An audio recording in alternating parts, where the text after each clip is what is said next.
2001 43rd MCQ. It's belong to heat also, right? Okay. Some kind of a mass from the ice is taken out and it is heated. This heat is supplied with a constant rate. Let's consider the rate is Q dot, right? Then we know what will happen. The variation is something like this. The ice remains as ice until temperature is 0.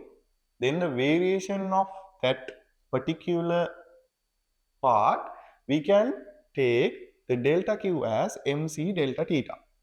Here, there is a latent heat. This is specific latent heat of fusion.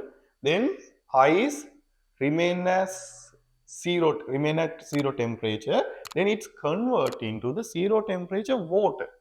Then that kind of a heat exchange we can obtain from ml. I hope these things you know, right? But here we were given the rates.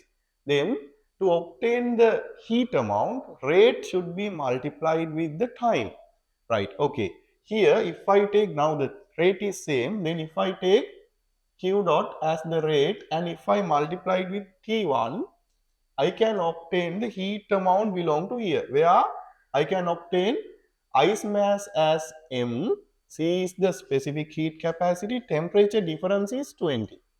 Right, this is my first equation.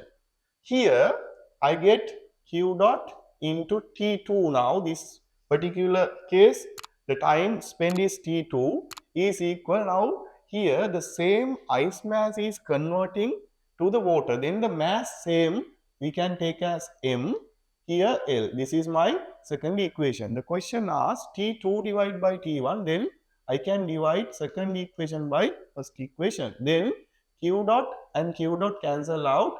T2 divided by T1 equals, here mass going to be cancelled out. This one L, then I can divide this one by 20C. Then answer comes like this. Then answer is 4 for this question.